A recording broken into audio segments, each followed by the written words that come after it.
Hello, Frankie Nicole here. Sorry, I messed up the last video. Not only did it was a two-parter, but it was the wrong day. Whoopsies. So looking at that, I wanted to try something a little different. Seeing as more people watch the shorter video, I'm going to definitely cut it down. So I'm going to do less of like a monologue and stuff, lessons like that. And if you want to have like a reading and hear some lessons that I have to teach, I'm going to put my website down below in the description, as well as the Patreon campaign that I have going on. So that if you wanted to check any of those out and get a private lesson with me, you can help me out and kick some money my way, because it's good for equal energy exchange. I've given a lot out and I need to get a lot in return. I got a wonderful tip from a wonderful person about how to properly give and receive. And I'm not just talking about myself. So, I'm gonna burn a little sage, even though we're not doing any topics, and I'm gonna read one passage from my book. Just get some cleansing here.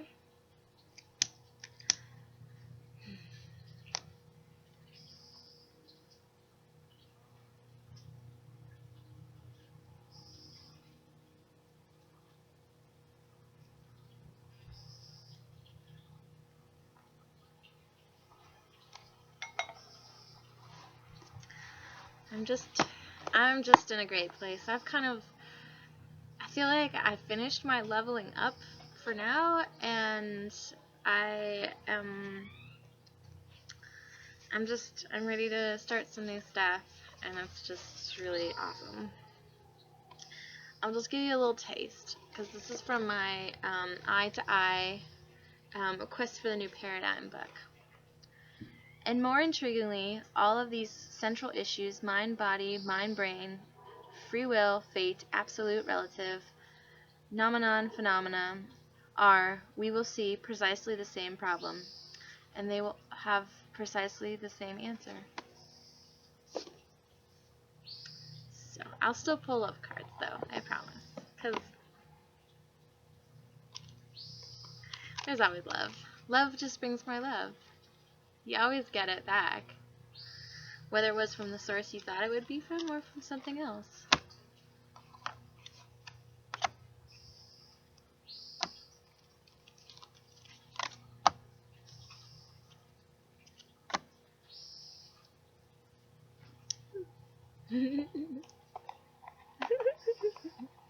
I'm so giggly right now, it's not even funny. I've got a case of the giggles. A loving thought triggers a loving response. Your love is felt and appreciated. An angel surrounds you. A sacred union is born. The union of twin souls with a threefold flame. Life is forever changing in accordance with nature's divine will. May we lovingly embrace life's changing seasons and acknowledge that all as it should be, and love is all there is. My love is like an ocean, forever longing for your shore. You are an eternal ocean of love. I close my eyes, and my heart is filled with a rose quartz light. I am forever grateful for your loving kindness and for the joy you bring in my life. You are a gift from the eternal heart of love, a blessing from the most benevolent universe. Surround yourself with nature, and you will feel a greater sense of well-being. Nature's healing energy is sensual and magical. It will awaken the sensual magic in you. Sorry, I'm going to try to keep it together. I'm just really giddy.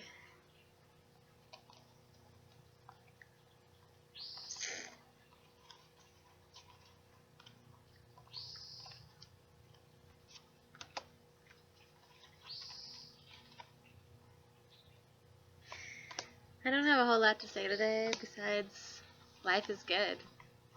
I mean, some days it's up, some days it's down.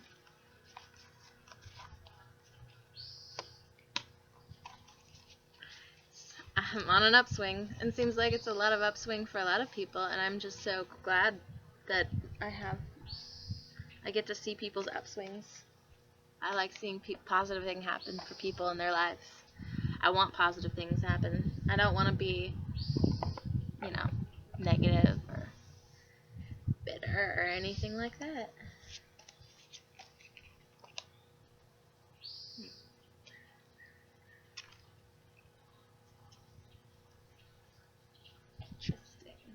Interesting.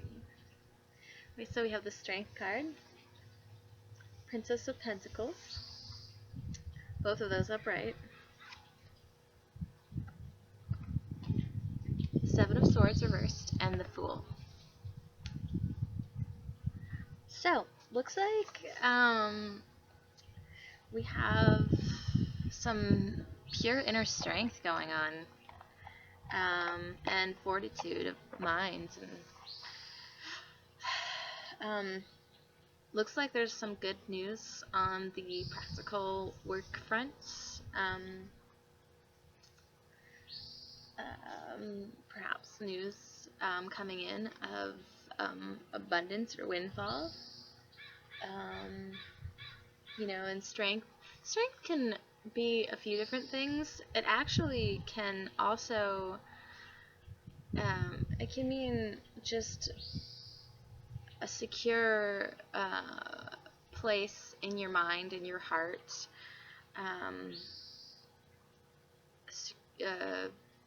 You have a security around you.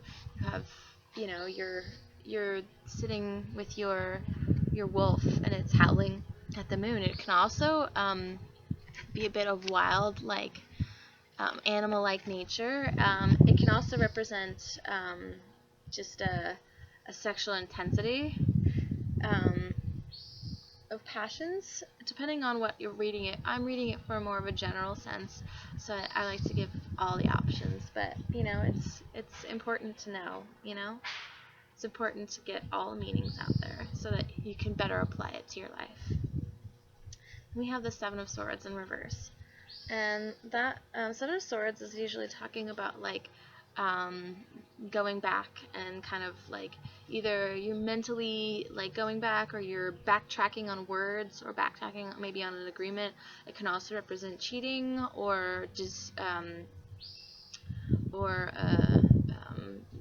somebody being not fully upfront with everything. And then we also have the Fool. So I think maybe there was some misdirection or illusion in the past, or maybe you're going back in a sense, and the Fool is here. You're starting on this new journey, so maybe there's this strength of a new practical journey going on. And the Fool definitely garners a warning of watch where you're going, but it's also a very lighthearted, free feeling. He's just got his little pack, and he's got his tiger, and in this one, he's got the butterfly flying around him, saying, watch me, here we go. And we do have the Seven of Swords, so maybe you're retracking back to a point when somebody had said something at first, and you're kind of renegotiating the thoughts, or maybe some past things are pulling you back, or maybe you are going on a new path where you're like, look, I know that you were maybe not upfront and honest with me, but I acknowledge that, and I want amends for that. And maybe that's where that strength is coming in. You're finding the strength to be like, look, I'm not interested in your lies, and I want reparation for it. We have the Queen of Wands in reverse, and we have the Two of Pentacles as our punctuation, which is great because I am a Queen of Wands, and she is a gas. Oh, and the Ace of Pentacles, I was called to pull another card. So it looks like there's a new beginning, practical wise, money fronts, stuff coming in. It's fantastic. And a balance, definitely. Things are in life are balancing. It's between two major areas in your life, and so maybe that's where that strength is coming in, and you're finally putting up your, like, expressing your boundaries fully and saying, here, this is where it's at, and I'm going to be able to balance all my life because I have proper boundaries that say, no, I'm not going to allow them to bleed together and completely make my life chaos. The Queen of Wands is like the party queen. She is like standing on her head and dancing and yelling and no filter, and she can be a crazy ninja. Smacking people on the butt. She's just wild. She's a good time. She's a gas. Everyone loves the upside down Queen of Wands. She's running down the street, half naked. Ah! You know. So, maybe there's a bit of a balance. Maybe she's turning back right around, but she's got to get the last bit of her, like, willies out, It could also be the horny queen, the one to get down. So maybe it's Friday night. I mean, maybe we're just gonna get down, get funky. So yeah, we'll stop it here because it's gonna be shorter. I hope you guys all enjoyed the shorter format, and if you guys are looking for more spiritual counseling, let me know. I'm here to help.